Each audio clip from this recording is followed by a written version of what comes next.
benedicta tu in mulieribus. And welcome to Historia Ecclesiastica. My name is Daniel Sudi, and in this Questions in Church History video, we will be examining why Rome never fell until the 19th century. If you could please like, share, and subscribe to the channel, and please leave a comment below of your thoughts and disagreements are very welcome. Let's begin with a prayer taken from the imperial motto of Charlemagne, the first Holy Roman Emperor. This imperial motto is also turned into a modern hymn, so I will be singing it. In nomine Patris et Filii et Spiritui Sancti. Christus vincit, Christus regnat, Christus imperat. And that is, Christ conquers, Christ reigns, Christ commands. In nomine Patris et Filii et Spiritui Sancti. Amen. Okay, so in this video, we are going to be taking up the controversial opinion, which is, of course, the minority opinion amongst scholars and historians and just your typical person who has any sense of classical world history. The traditional view is, of course, that the Roman Empire declined throughout the 3rd and 4th century, which culminated with the sack of Rome by the Visigoth Alaric in 410, and then which was kind of the beginning of the end for the Roman Empire, and that Roman civilization fell towards the end of the 5th century with the deposition of Emperor Romulus Augustulus, who is usually considered to be the final Roman emperor. So that is the traditional view, that Rome falls at the end of the 5th century. But what if this event, the deposition of Romulus Augustulus, was not the fall of Roman civilization, but rather signified simply a transition to a new era of Roman civilization? We recognize that Rome had a variety of forms of state throughout its history. We know that Rome started as a subject state to the Etruscan Empire, and then Rome was a republic for a long time, and then Rome became an empire, and then Rome became a Christian empire, and Rome eventually split into two different sides, Eastern and Western. And we recognize similar eras throughout the histories of different nations as well, notably Chinese civilization. Most people would date back to, about 1000 BC, but at the same time, we know that there were many different dynasties that rose and fell in Chinese civilization as well. So what if the end of the reign of Romulus Augustulus was not the end of Roman civilization, but a transition to a new form of Roman civilization, which was just as Roman as the civilization that came before it?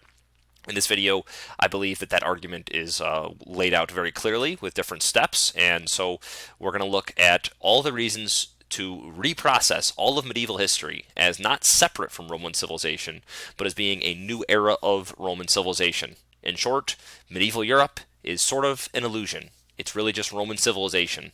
And you'll see that is what the people of medieval Europe considered themselves to be, was participants in the Roman civilization that had come before them. They did not process themselves as being separate from Rome. So, to begin with, we're going to overview Roman history in general. And so, as we do that, pay special attention to how we could define Rome and understand Rome throughout the centuries in which all people would agree that Roman civilization was still continuing.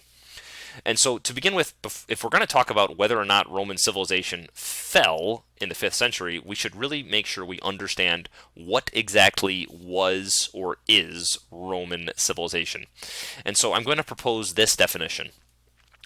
Rome is a civilization emerging from central Italy with an exalted form of civic structure, religious practice, language, philosophy, moral values, and infrastructure, which would come to unify the entire European people. Obviously, Rome is a city, but it is from this one city that this entire civilization is named. And so that is the argument, that out of this one city came an exalted form of civilization, which all of Europe, from Greece all the way over to Spain, all the way north to Scotland and Ireland, and eventually even the Nordic peninsulas, it would unify this entire landmass. And at one point it unified Northern Africa and Asia Minor and the Levant as well. But, that time period kind of came and went because those parts of traditional Roman civilization would be, absorbed into Islamic civilization. So, let's look at a little bit of a timeline. Roman civilization began as a subject to the Etruscan state, which was centered in the city of Tuscany in northern Italy, approximately the year 753 BC, and it remained a subject to the Etruscan state until 509 BC. So that is about 250 years in which Roman civilization did not have political autonomy, yet it still was Roman civilization and it still was developing.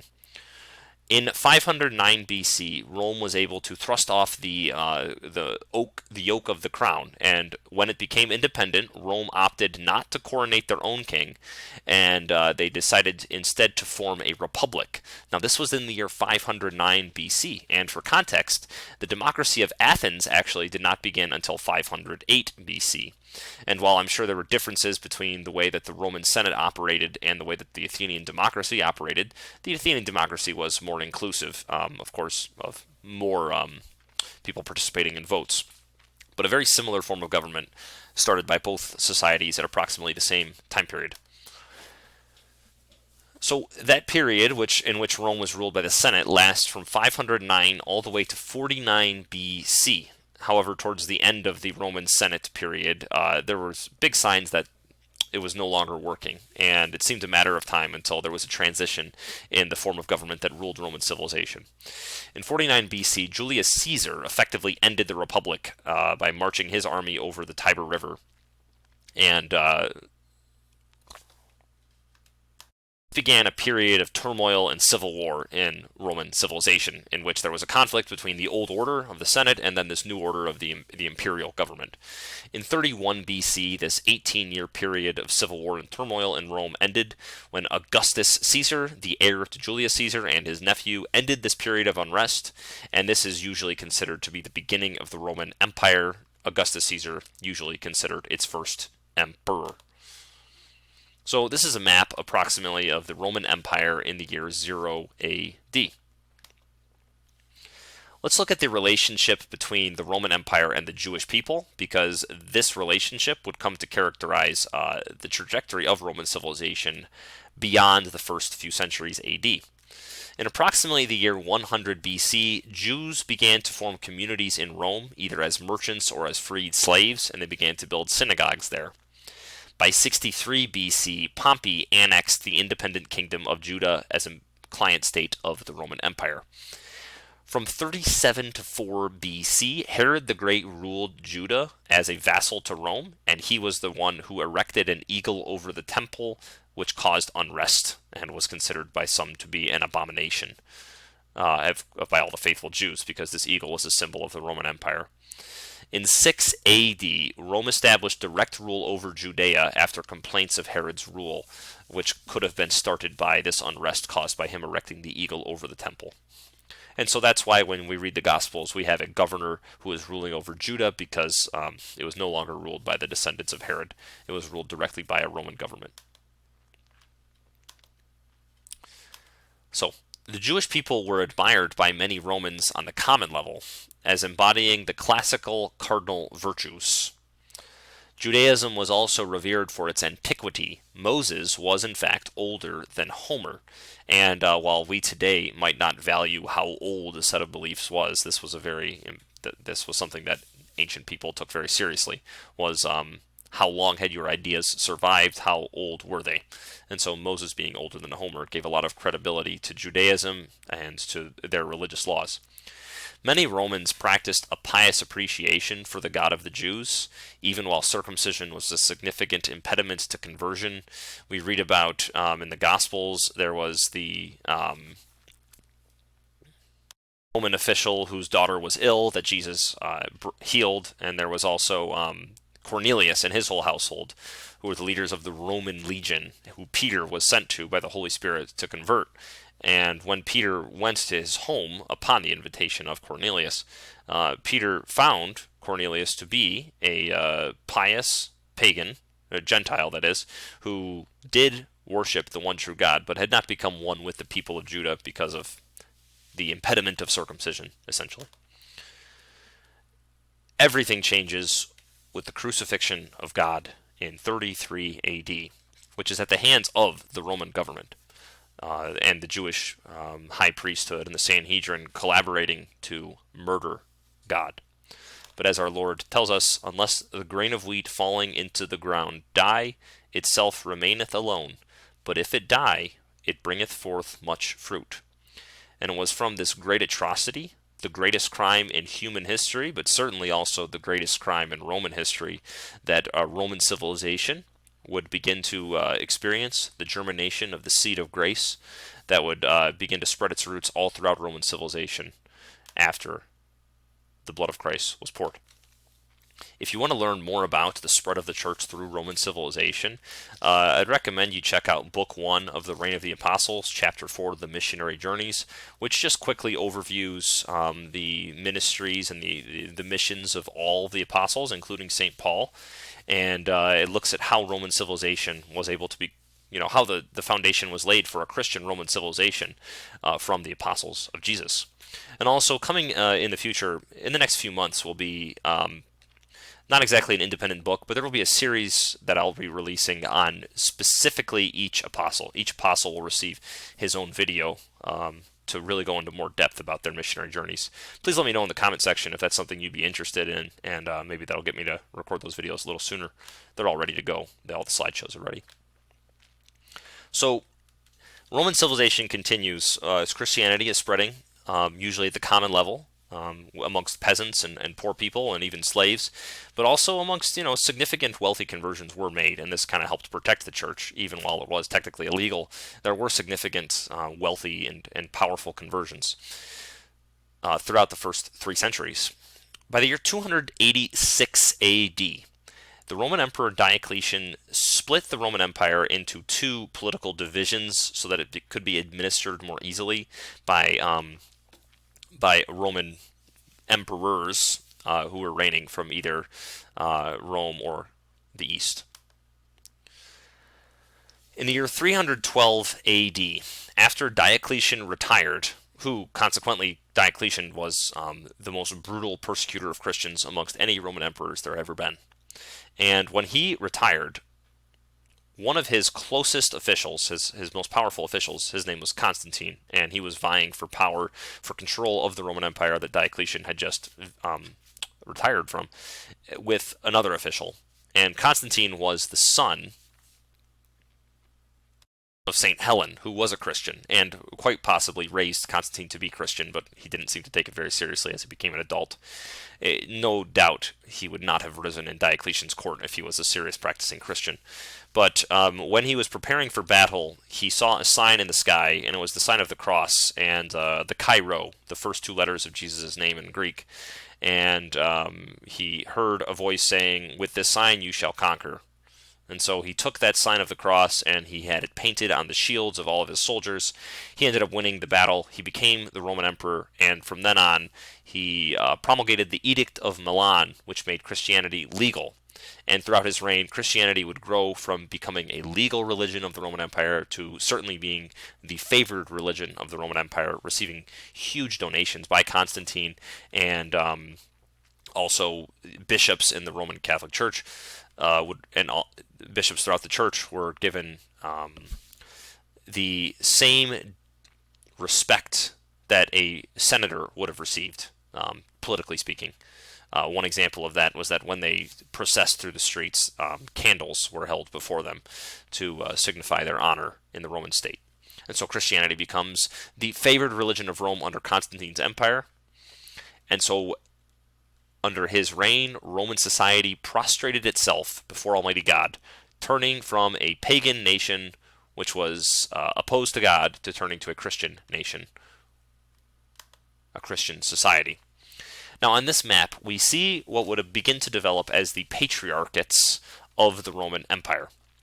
And so a patriarchate is essentially a liturgical jurisdiction. And so everything you see in red was under the liturgical jurisdiction of Rome, and which would mean that all the churches you see within this area would follow the liturgical leadership of the Pope, as well as the canons of the Pope. The Pope was sort of like the liturgical leader, and so whatever liturgy he celebrated, the churches in red would celebrate a very similar liturgy, but also this very specific laws or rulings that were promulgated by the Pope of Rome would affect all of them more directly. And everything you see in teal here would have been under the liturgical leadership of the Patriarch of Constantinople. Everything in purple here was under the liturgical leadership of the Bishop of Antioch.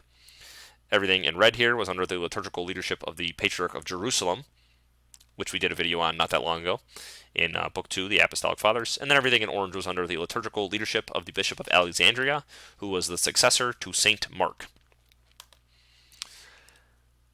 By the year 396 AD, the Eastern and Western Roman empires, which were juridical divisions established by Emperor Domitian, would separate legally as well. And so they would become two separate entities. Okay, that brings us out of our introduction of general Roman history and into part 1, did Rome actually fall in the 5th century as many suppose it did? On this graphic here, we can see a list of all of the Western emperors after the separation of the Eastern and Western empires. And then on the right, we can see all of the Eastern emperors. Really clear here looking at the number of Western emperors in comparison to Eastern emperors during the same time period, or actually during less of a time period, because the Eastern emperors go from all the way to the year 518 AD, while the Western emperors end in 476 AD. What we can see here is that there's twice as many Western emperors as there is Eastern emperors, which is a sign that there's a lot more turmoil in the West than there is in the East during this time. In short, the West was facing far more invasions from Germanic warlords and the Huns than the East were. The East were more protected by geography. The West were facing constant onslaughts by the Ostrogoths, the Visigoths, and the Huns. Now, the second to last emperor, according to most historians, is Emperor Julius Nepos. However, Orestes, who was a Roman, but he had actually served in the council of Attila the Hun, his power and his wealth and influence to actually have Emperor Julius Nepos deposed, and he put his son Romulus Augustulus on the throne as well instead. It's interesting that Romulus Augustulus bore the name Romulus Augustulus, which seemed to some to be prophetic, because Romulus was the mythical founder of the city of Rome, and then Augustulus was, of course, the first emperor of the Roman Empire, and so it's an interesting name for the final Roman emperor. According to traditional historians, he's considered that at least. Romulus Augustulus was, of course, a child, and he was a puppet to Orestes, his father. Odoacer was a Germanic king who would come in and sack Rome, and he would depose Romulus Augustulus once and for all. And so when he did this in the year 476 AD, this is traditionally considered to be the end of the Roman Empire and the end of Roman civilization, giving way to medieval European civilization. Okay, however, is that really the end of Roman civilization? The Roman Senate did not get disbanded by Odoacer. He did not replace the Roman Senate, and he did not replace Roman laws with his own Germanic laws.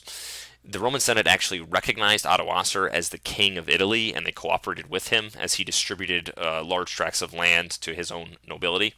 The Roman Senate would continue to operate for another century or so. Odoacer also did not claim to be emperor, but he recognized the legitimacy of the former emperor Julius Nepos. He considered him to be the Western Roman emperor, and he was the king of Italy, and he was the king of his own Germanic nation. The Eastern Roman Empire also recognized Julius Nepos as the true Roman emperor until his death in 480 AD.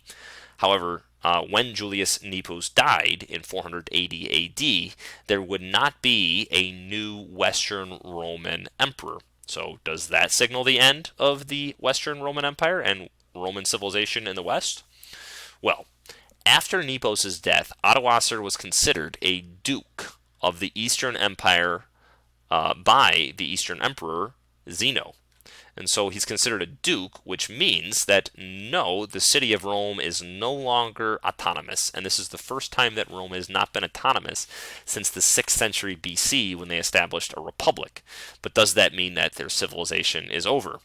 Roman civilization did, in fact, continue in the West, but it merged with the civilizations of the Germanic overlords, while in the East it remained autonomous. This is a map of Roman of the juridical Roman Empire in the year 555 AD. And it doesn't look all that different from typical maps of the Roman Empire, except for modern day Spain and France are not included because they were completely controlled by Ostrogoths at this time. But what you see here is that it's all one empire. There's just an emperor living in Constantinople rather than in Rome.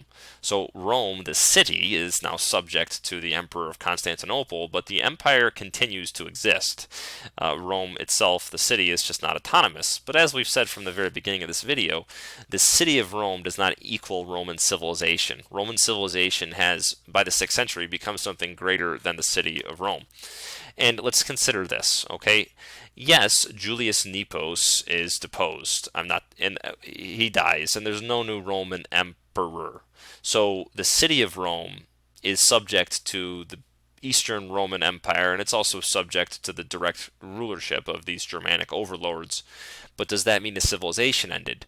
Do we consider Polish civilization to have ended when it was gobbled up by the Russian Empire and the Prussians and the Austrians in the 18th century? Was that the end of Polish civilization? Poland did not regain autonomy until the 20th century.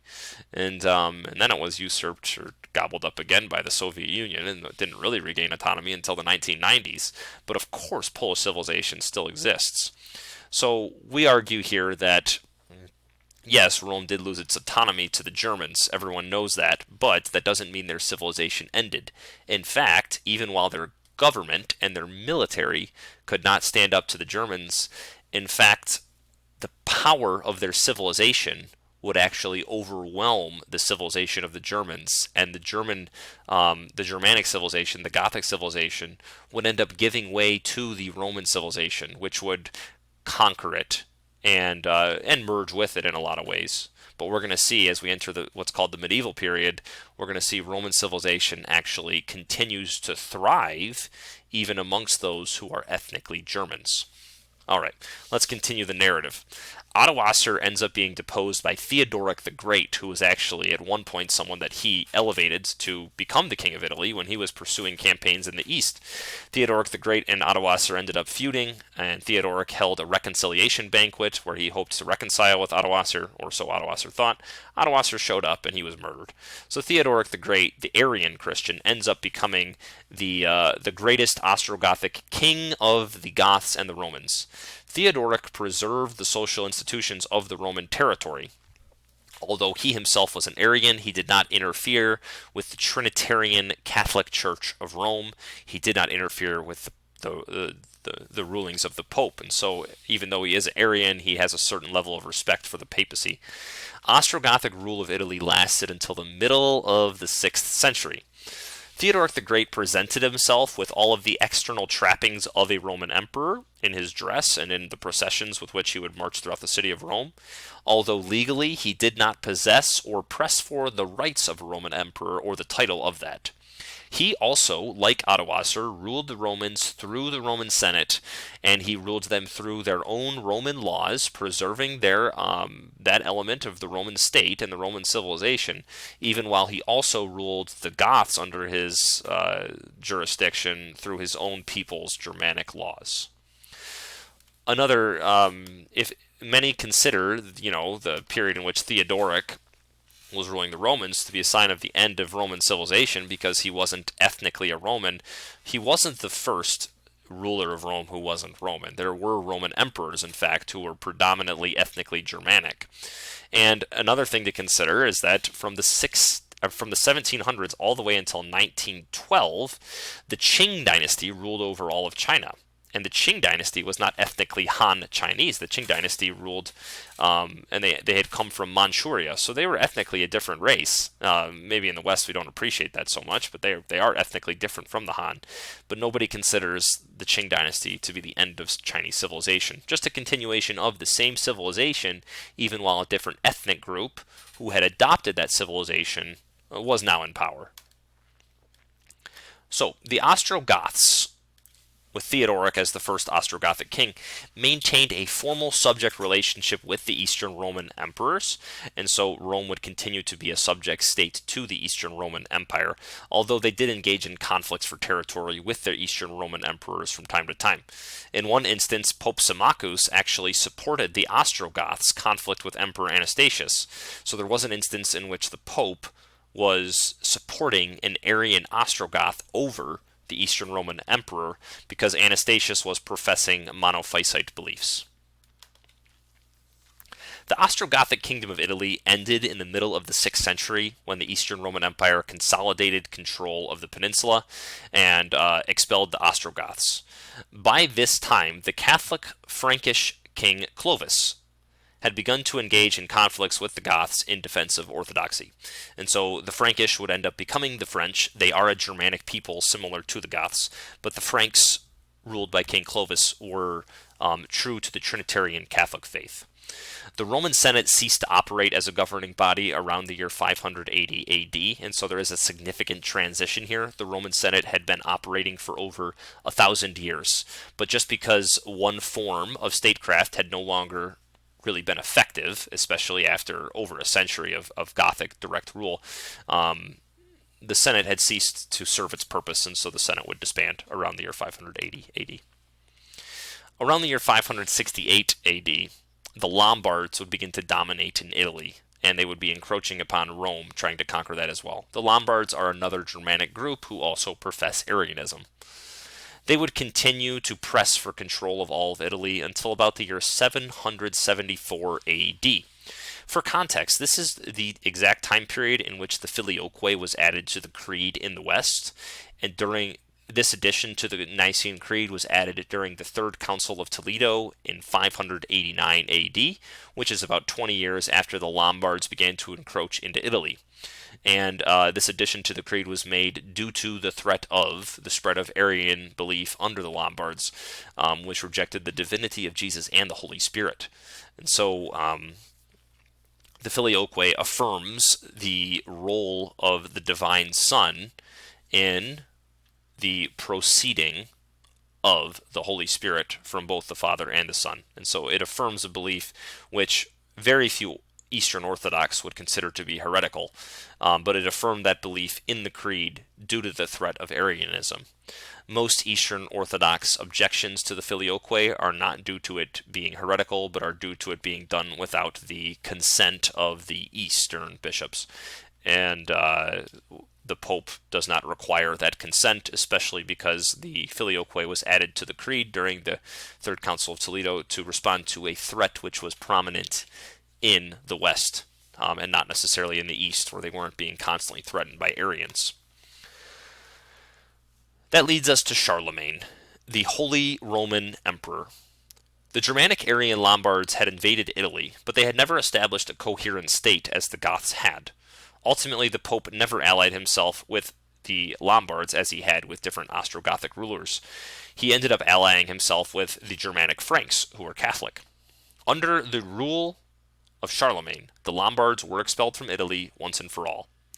The Germanic Franks had expressed a desire, through Charlemagne, to merge their culture with the culture, statecraft, and liturgy of the Romans. The Romans made a formal alliance with Charlemagne, as they had previously with other Germanic leaders, but this time they took the additional step of having him coronated the Holy Roman Emperor. Charlemagne would be the first of the Holy Roman Emperors, and this would be an institution which would last all the way until the 19th century, when it was destroyed by Napoleon. So, noteworthily, the Roman Empire ended in the 5th century, but in the 8th century, under Charlemagne, it is reestablished. And a lot of historians scoff at the entire notion of the Holy Roman Empire, but it's unclear why exactly they do. They might complain, well, it's not Roman.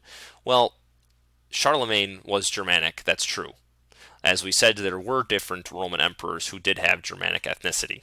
3rd century Roman Emperor Maximinus had a Gothic father, for example. But as we're trying to argue here, just because someone is not from Rome does not mean they're not a participant in Roman civilization. Similarly, just because someone is not ethnically Han Chinese, that doesn't mean they're not a participant in Chinese civilization, which has come to expand over that entire giant portion of Eastern Asia. Roman civilization has, by the 8th century, become something much bigger than just the city of Rome. And so, if the Pope considered Charlemagne's empire to be the Roman Empire, and Charlemagne considered it to be the Roman Empire, and his subjects considered it to be the Roman Empire, why do historians say it is not the Roman Empire? It was obviously a different institution than the Roman Empire of the antiquity. Yes, of course, it is a different institution. It is being regenerated here several centuries after the old Roman institution of the Roman Empire ended. But it is an empire. It includes the city of Rome. The Pope recognizes it as such. All the people recognize it as such, and the Roman Emperor himself recognizes it as such. It was not considered the Frankish kingdom. It was considered the Roman Empire by Charlemagne and his descendants. And they spoke Latin in their legal documents. They spoke Latin at prayer. This is not accidental. They weren't doing this just because they thought it was fancy or because they thought the language had magical powers. They spoke the language of the Romans because they considered themselves to be Romans. During Charlemagne's reign, a monk named Alcuin was instructed with kind of bringing uniformity throughout Charlemagne's empire, and the model for uniformity was decided to be the liturgy of Rome. Because Rome is the patriarch of this entire region of the church, it's considered good to have a uniform liturgy. Today, diversity is very emphasized amongst modern people, and I think that God does appreciate and love diversity in liturgical rites because we have the different rites of the church that celebrate diversity. At the same time, uniformity also has an important role, and that's very underemphasized today, but Charlemagne appreciated uniformity, and the so-called Gaelic rite celebrated throughout the region, which used to be Gaul, was somewhat chaotic with different practices during the liturgy, and Charlemagne helped bring uniformity to his entire empire using the liturgy of the Pope as the standard, which Alcuin would help reinforce that standard throughout the empire of Charlemagne. It would be during that time that the Gaelic rite would kind of fade, because the Gaelic rite is really more of a loose term to celebrate, to kind of signify a variety of practices that were used throughout the region that was once called Gaul. It wasn't exactly a uniform rite like we understand the different rites today. And so once again, this is a patriarchate map, and this is a map of the Empire of Charlemagne, the Holy Roman Empire. So it does not include Spain at this time. Spain is still controlled by Ostrogoths. It does not include Britain. This is controlled by Anglo-Saxons and the Brits kind of duking it out right now, as well as the Picts and the Scots in the north and the Irish, of course, in Ireland. And it does not include the areas which are under the direct legal control of the Eastern Roman Empire either. But regardless, this is the Roman Empire, which is now beginning anew in the 8th century and will continue throughout the medieval period. When Charlemagne died, the empire was divided into thirds. You can see on the bottom here that Charlemagne made a donation of a huge tract of land to the Pope, and this would become the Papal States. What is today considered France would be given to one of his sons. In the east, what was considered kind of the Germanic lands would be given to another one of his sons. And you can see in the center, he gave another portion of his empire to a third of his sons. And this would become sort of the nucleus of what would become medieval Austria. This is a list of the Roman Empire, the Holy Roman Empire, after Charlemagne's death. Louis the Pious I of France and of Germany would rule from 814 to 833, and then again from 834 to 840. Lothar I was the emperor from 833 to 834, and from 840 to 855. Louis the German, Louis II of Germany, ruled from 855 to 875. Charles the Bald ruled from 875 to 877. Charles III was the Holy Roman Emperor from 881 to 887. Guido of Spoleto was an Italian Holy Roman Emperor who would rule from 891 to 894. Ethnically Italian, Guido of Spoleto was still the descendant of Charlemagne. The Lambert of Spoleto was the Roman Emperor from 894 to 896 and was and then until 898. He was the son of Guido. Arnulf of Carinthia was the Roman Emperor in 896. And then we have Louis III as the Roman Emperor from 901 to 905. And then we have Berengar of Friuli from 911 to 924. We're starting to notice great gaps between rules in the final three Roman emperors. After Berengar of Friuli, his reign ended in 924. Numerous competitors for the throne challenged Berengar during his reign. When he died in 924, the Pope did not choose any of these rivaling warring factions to be emperor. No new emperor would be named until Otto the Great emerged in 962 amongst the German leaders to inherit the imperial mantle and continue the Roman Empire once again. This leads us to part 2, medieval Roman civilization, which of course we've already really began the medieval period, but which is generally considered as soon as Rome falls. But let's talk now about how Roman civilization continued throughout what is often considered medieval European civilization. Let's talk about how those are in fact truly the same civilization. So a big backdrop of all of this period of medieval history is the age of the Vikings. Beginning in the 800s, right about when the Holy Roman Empire began, this was the age of the Vikings. And the Holy Roman Empire was basically incapable of providing order throughout Europe during this time period.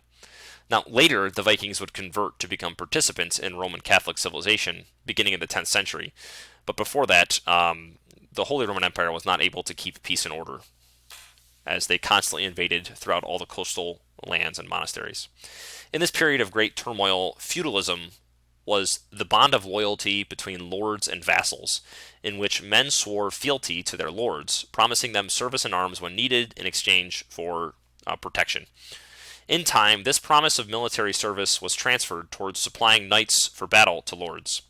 And so at one point, wealthy landowners would swear their own, their own service in military needs for their lords. But eventually, this would be transferred to supplying knights. So lords would train knights from a young age to be experts in combat, and then they would basically supply these knights to the lords that they had sworn fealty to. So this gave rise to the warrior class of knights, which would become a hereditary warrior class. Knights would become Europe's first full-time soldiers, whose training in arms made them nearly unstoppable in battle.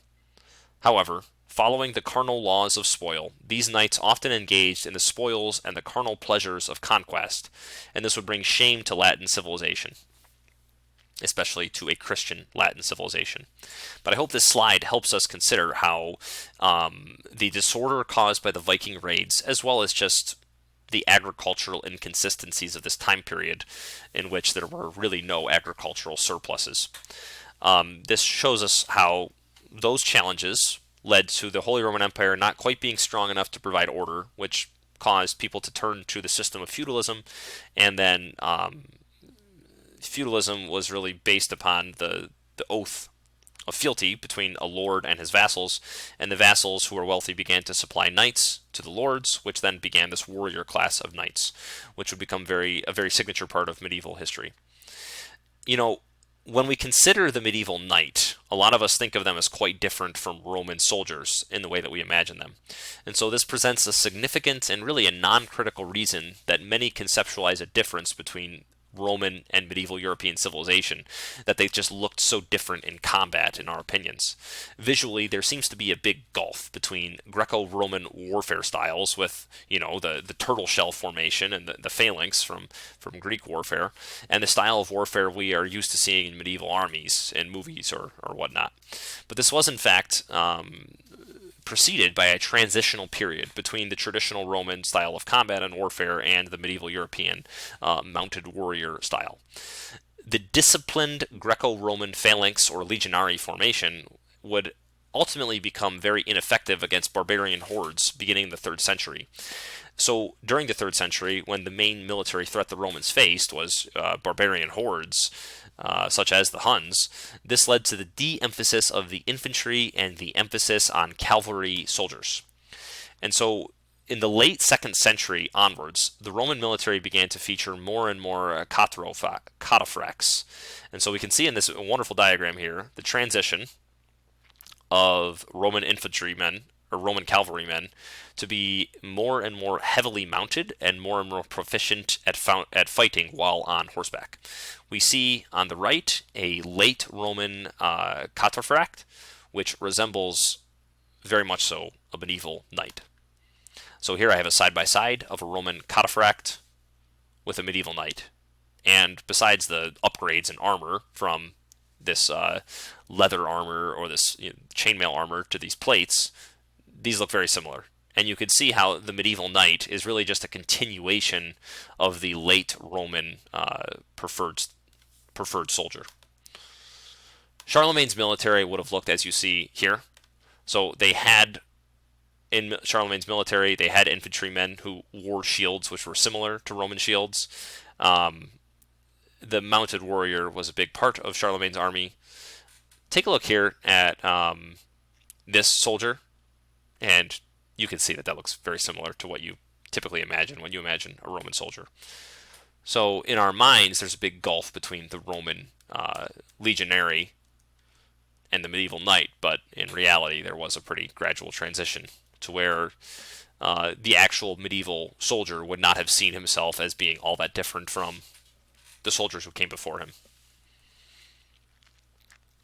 During this period, in which feudalism was kind of gluing together Roman civilization, it's important to realize that military strength was not enough to keep this civilization glued together.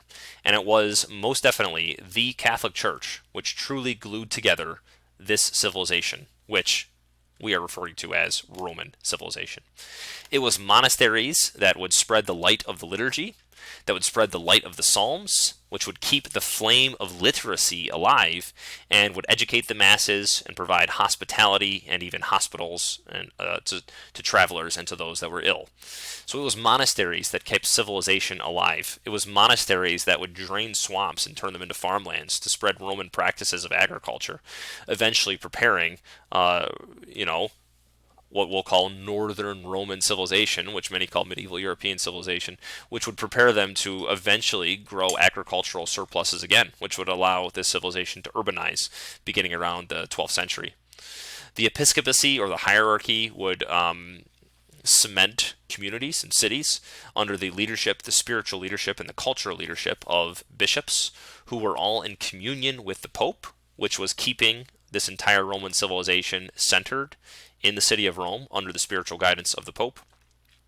And missionaries would not only continue to preserve Roman civilization throughout what is considered medieval Europe, but they would spread Roman civilization, beginning with the very center of Roman civilization, which is the Holy Catholic faith, to lands in which it had not reached by the fall of Rome in the 5th century. The Irish were converted by a Romanized Brit named Patricius, who would go by Patrick when he went to Ireland, and he would spread, of course, the Holy Roman Catholic faith, which is the gospel, under the liturgical rites of Rome.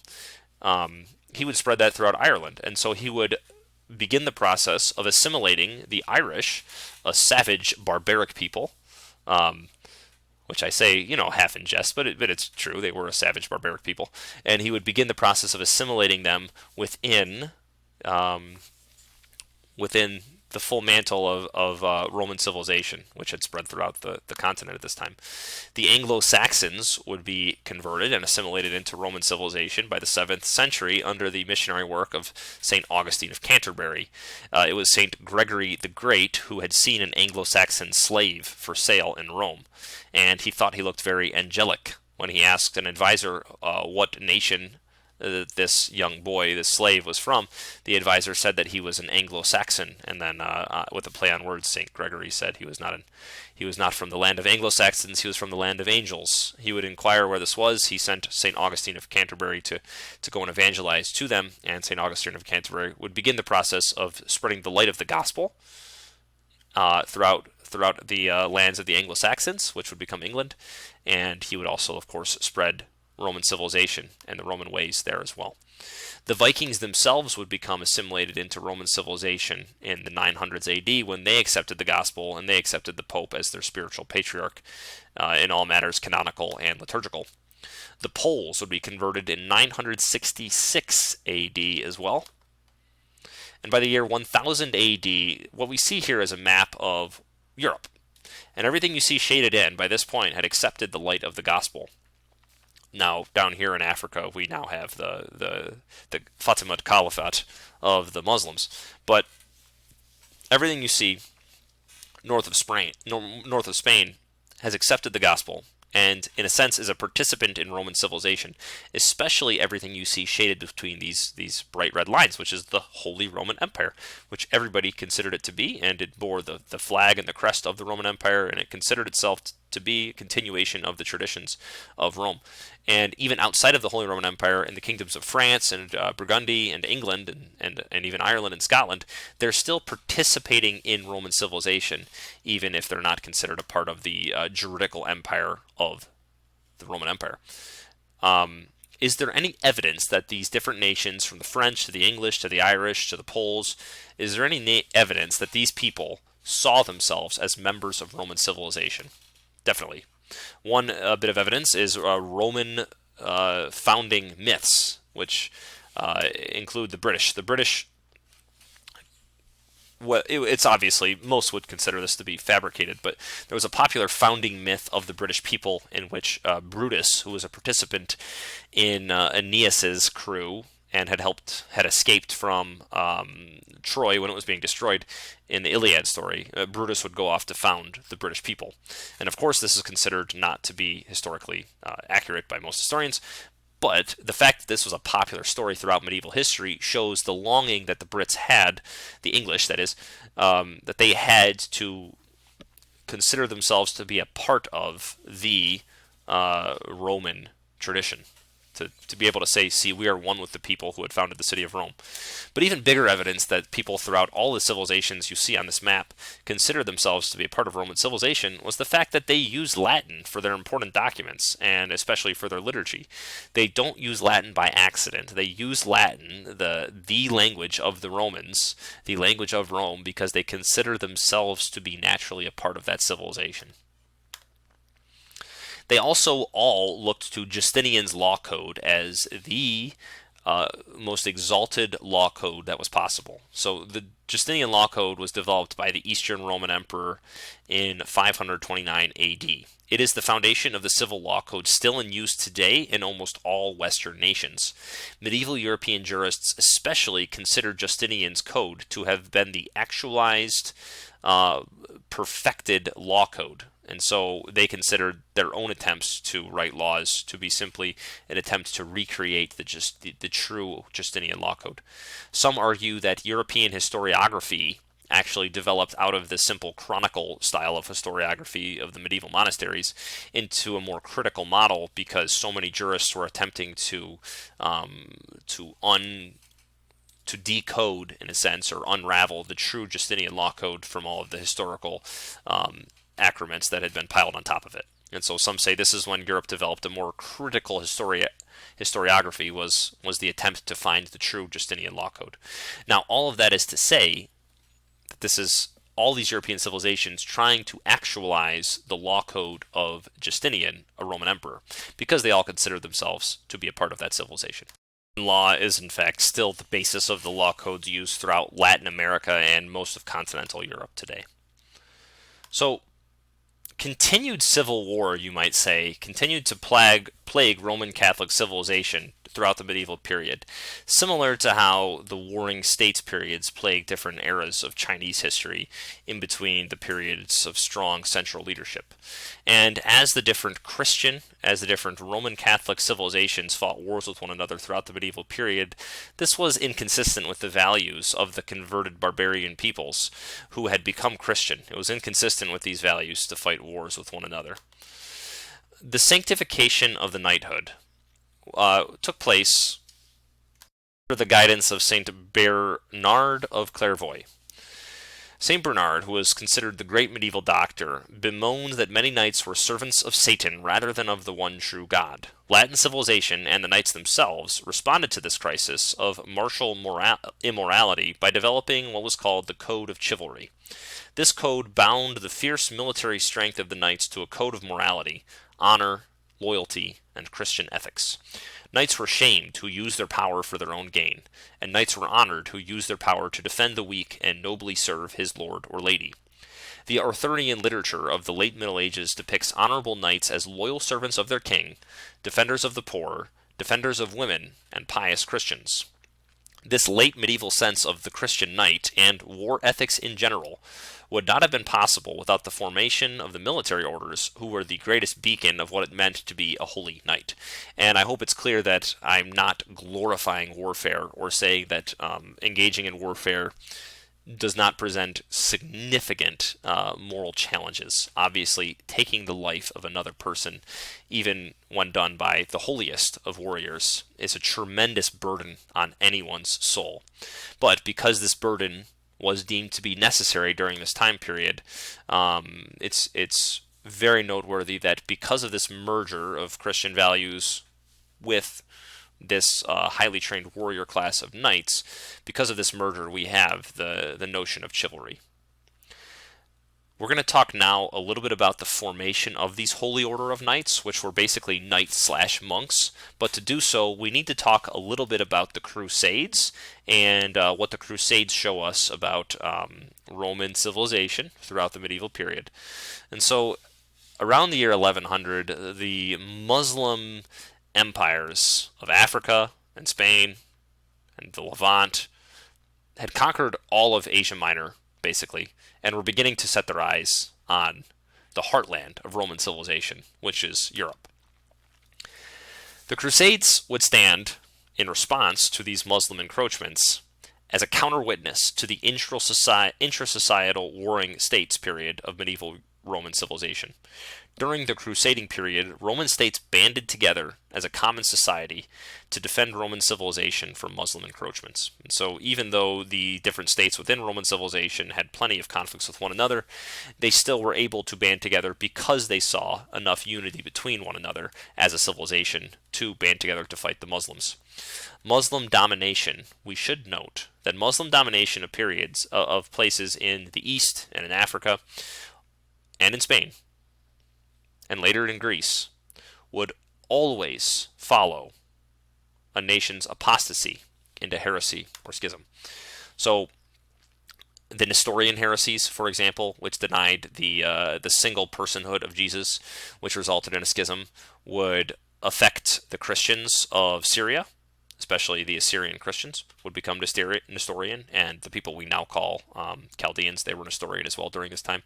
And the Monophysite heresy would affect northern Africa and the Levant very significantly. Just after that heresy began, the Muslims conquered those lands, well, a few hundred years later. The Great Schism took place in 1054 AD, in which the Patriarch of Constantinople was attempting to assert his dominance over the church, usurping the role of preeminent leadership from the Pope. And that happens in 1054 AD. In 1100, we have half of the Byzantine Empire conquered by the Muslims. The Crusade is the Western Roman civilization turning to help the Eastern Roman civilization to reclaim its lands, especially the Holy Land. The First Crusade. The Romans were setting their sights, the medieval Europeans, that is, from the Western Roman civilization, were especially setting their sights on liberating Jerusalem. Because, as we've said in a previous video, Jerusalem played a very central role in the religious spirituality of the medieval Christian. The First Crusade was successful. The Latins, the Romans, were able to establish favor with God, and they were able to establish the kingdom of Jerusalem. But perhaps after losing God's favor over their treatment of the Muslim civilians, they would end up losing the city of Jerusalem shortly after that. Now, first Roman victory was in 1099. About 19 years later, the Knights Templar formed to be an order of knights who would give their lives over to penance and serving pilgrims who were on journeys to the Holy Land. So the Knights Templar formed in 1118 AD. The Second Crusade was fought in 1145, and from the Second Crusade onwards, the Romans would never win another crusade, until the very final one, you might say. The Knights of St. John Hospitaller, the Knights of Malta, formed in 1148. And as you can see in this graphic here, the Crusades would be pretty disastrous. Now, the Muslims would eventually regain complete control over the Holy Land. There were a variety of sacred knightly orders that formed during this time period of men that wanted to combine, their high training in the martial arts of the West as knights with their desire to serve God completely. And so the knightly orders would follow a rule of life just like monks did, and this rule was written by St. Bernard. And they would pray the liturgical hours as the monks would. They would even pray matins in the middle of the night. They would practice poverty, chastity, and obedience just as monks did, but they would also practice, the martial arts in defense of Roman civilization. So this is the closest thing we have ever had in real life to the Jedi Order, in a sense. If that's not too, offensive for me to say. I hope it's not. In 1431, all the way until 1449, bishops from the East and the West met together in the Council of Florence to end the Great Schism and establish communion once again.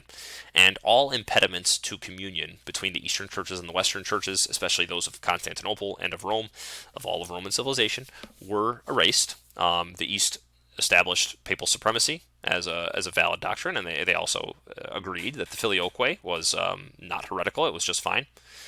However, when those Eastern bishops returned home, the Council of Florence was rejected by the common people, and it would not go into practice except for a select few bishops and lay people who would become the Greek Rite or the Byzantine Rite Catholics. But for the most part, the Eastern churches would remain in schism willfully after the Council of Florence. It's noteworthy that shortly after the Council of Florence was rejected, around the year 1450, the Eastern Roman Empire fell completely. In 1453, the Eastern Roman Empire fell completely to the Turks. This is hard to ignore as perhaps, tragically, a sign of divine justice for rejecting ending the schism. In part 3, we're going to look at the decline of Roman civilization, not only in the East with the fall of the Eastern Roman Empire, but also in the West. The 15th century was not only a century in which we saw the fall of the Eastern Roman Empire, it was a century in which we saw the rise of humanism, which can be defined, and is defined by the Oxford Dictionary, as an outlook or system of thought attaching prime importance to human rather than divine or supernatural matters. Humanist beliefs stress the potential value and goodness of human beings, emphasize common human needs, and seek solely rational ways of solving human problems. I'm adding this, as opposed to spiritual means of solving problems, turning to God in faith. And so humanism likes to return to pre-Christian Greco-Roman civilization and celebrating the myths, the mythology, the art forms of Greco-Roman pagan ideas. It turned to Greco-Roman pagan philosophers over scholastic medieval theologians and philosophers as the greatest thinkers, and it celebrated humanity really more so than it celebrated God. There were some humanists who were faithful people. Leonardo da Vinci is a great example of that. And to be honest, Leonardo da Vinci might be annoyed with me for considering him a humanist. I don't know if he would like that term to be applied to himself. But in essence, this movement sought human reason over faith, not faith guiding human reason while not impeding it. And so this movement as a whole you could consider to be diabolical and similar to the story of the Tower of Babel in Genesis. This is considered a map of Europe in the 1500s, okay? And on the one hand, every state you see within these purple boundaries still consider themselves to be a part of the Holy Roman Empire. But throughout the period which followed humanism, which would be considered by many to be the modern period, people of these states would begin to identify themselves less and less as members of a common Roman civilization and would begin to see themselves more and more as members of an ethnic state. There was more of a celebration of one's ethnic belonging than there was to one's being a member of this grander Roman civilization, which was greater than ethnicity. So throughout the 1500s, monarch-fueled nationalism slowly began to minimize the identity commoners had with Roman Catholic civilization. Kingdoms began to emphasize their ethnic uniqueness as opposed to their common Roman heritage, which they shared with all members of traditional Roman civilization. This led many nations to rebel from Roman Catholicism when Protestant sects and Protestant leaders offered a framework for an ecclesiastical nationalism, and that is definitely why Protestantism was able to spread during this time period. There had definitely been heretics who thought very similar things to Protestants and had very similar arguments to Protestants throughout the medieval time period. Think about the Albigensianisms. I'm not saying that quite right. The Albigensians, the Albigensians, and the Catharis, and the Wesleyans in England. They all thought somewhat similar beliefs to the Protestants, but there wasn't yet a great push from ethnic leaders of individual states to come up with a theological framework to sever the Christians in their nation from the Catholic Church beyond it. So once we see this surge of nationalism in the 16th century, there begins to be a desire by local kings to have a means to sever their church from Roman civilization and become a church only of their own civilization. And that's why we begin to see these ethnic Protestant sects. And so we see the Lutheran Church of Sweden, which is just it's a division of Catholicism, it's a division of the church in Sweden, which uses Lutheranism as its theological framework to cut ties with Rome. We see Anglicanism, which uses basically a mixture of Calvinist theology and as the theological framework to sever the Church of England from the Universal Church, establishing the English king or queen as the head of the church of that nation. And then we see many different Germanic nations accept Lutheranism, and in some small instances we get to see parts of France accept Protestantism as well under the leadership of John Calvin. Also, during the same time period, the use of liturgical or literary Latin diminished as different nations within Europe began to prefer their own ethnic languages for their academic writing and their legal writing. I think I jumped the gun talking about Protestantism just a moment ago, but let's just review that again here. So the same sort of thinking of humanism, which looked to reason to solve problems, led to the rise of Protestantism. Protestantism claims to reject man-made traditions in favor of Scripture alone. But what Protestantism does is it puts the interpretation of Scripture into the hands of the individual believer, which is really enthroning his own subjective mind over the interpretation of Scripture, which has been passed down from generation to generation and has been guarded by the bishops, who have the very important role of protecting that tradition from alteration. Luther puts the role of interpreting tradition into the mind of the believer, which, as no one can contest, has led to thousands and thousands of fractures within the theological camp of the Protestants. That's why we have thousands of denominations. It's a horse that's been beaten to death by Catholics, but when you look at Protestantism and you see how many different sects it's broken into, the answer for why that is the case is very simple. Because heresies form when individuals reject the passed down tradition in favor of their own subjective interpretation of the faith of Jesus Christ. Protestantism treasures that. Protestantism makes that a high priority, that individuals subjectively interpret the Christian tradition as opposed to trust that which was handed down. And so it's no wonder that Protestantism, each of the original branches has hundreds and hundreds of heresies from those original branches who have broken off, because Protestantism says Scripture alone, but what that means is your own interpretation alone. So, humanism, the treasuring of human thought, gives rise to Protestantism. And then that same treasuring of human thought, rejecting anything that's come before it in favor of what you have deemed to be the most reasonable, is the same sort of thinking which will give rise to the Enlightenment. And if humanism was the first sign of illness in Roman civilization, and Protestantism was kind of the racking of a fever throughout Roman civilization, the Enlightenment, which came directly out of the same sort of thought of Protestantism, the Enlightenment is going to basically deal the death blow to Roman civilization.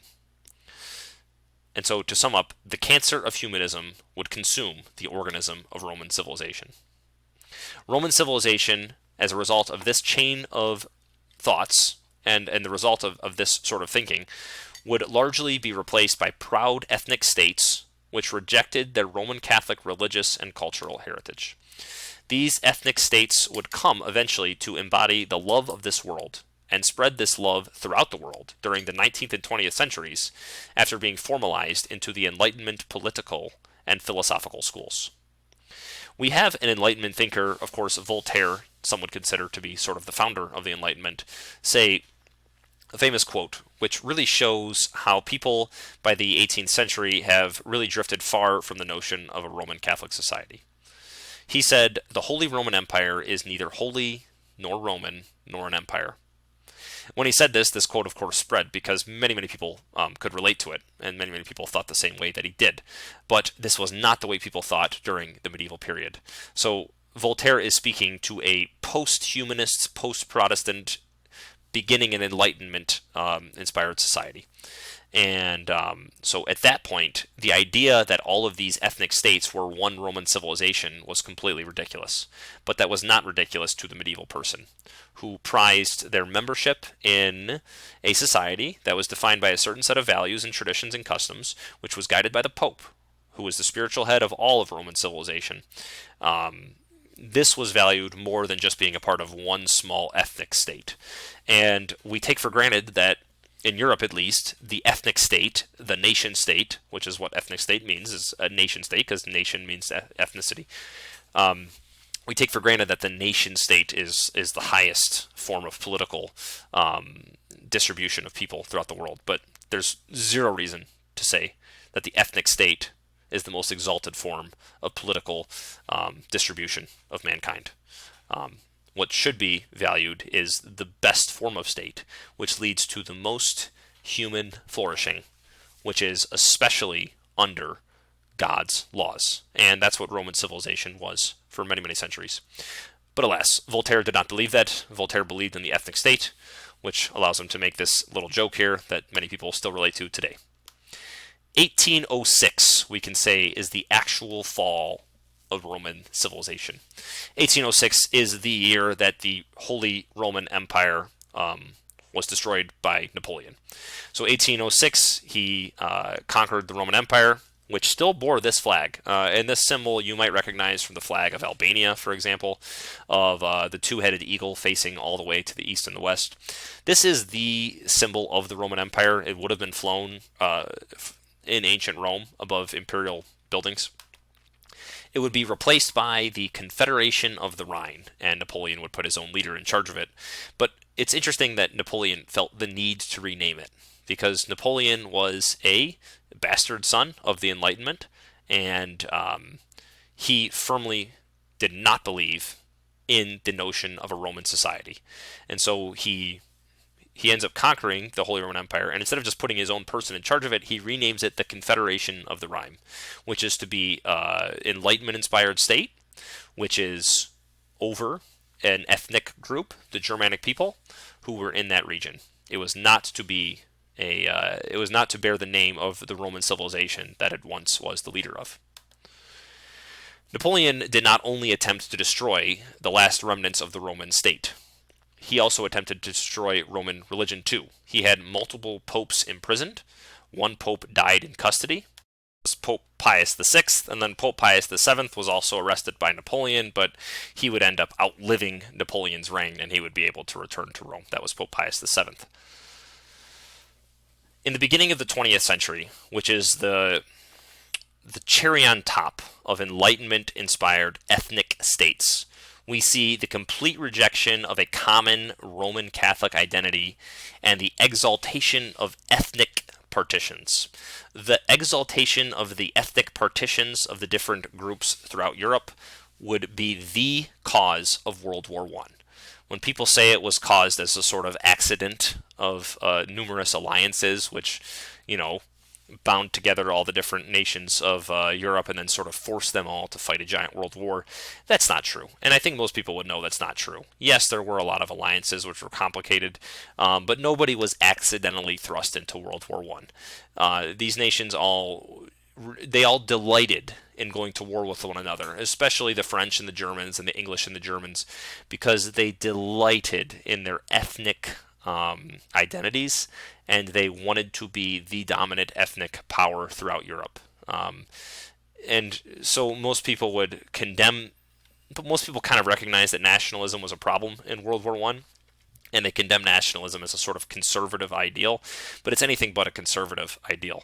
The conservative, traditional perception of oneself in medieval Europe is as a common Roman Catholic civilization of brothers. And even when there were inconsistencies in that ideal, that was still recognized to be the ideal. That's not the case in World War I. This is a completely progressive, ethnic conception of Europe, that it's made up of these different ethnicities which are naturally opposed to one another, and one must be dominant. And this is a child of the Enlightenment, and this is a child of humanism. And it resulted in the deaths of between 9 and 11 million soldiers. Now, what of the Roman Catholic Church today? The Roman Catholic Church today is the shepherds of an ethnically and culturally diverse Western civilization, which you can call the descendant of Roman civilization. It is an incredibly difficult task being the Pope today, because the Pope today is the patriarch of a group of people who do not consider themselves to be a common civilization. We still use the word Western, and if you think about what that means, it doesn't just mean Western, okay? It's short for Western Roman. And Eastern, when people say Eastern civilization, or Eastern Christians at least, usually what they're referring to as Eastern Romans.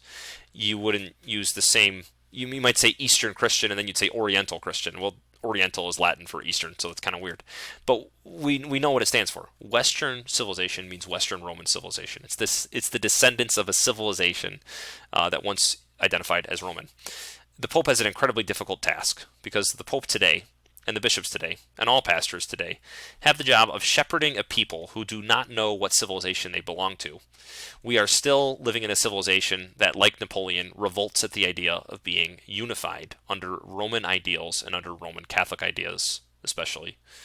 This is the reason that Roman Catholicism is the enduring boogeyman for the modern person. It is the enduring bad guy. It is the enduring ominous force, which is always in the background. And the reason Roman Catholicism is always in the background and always out to get progressives, the reason that's the case is because Roman Catholicism is the DNA of the civilization in which we live.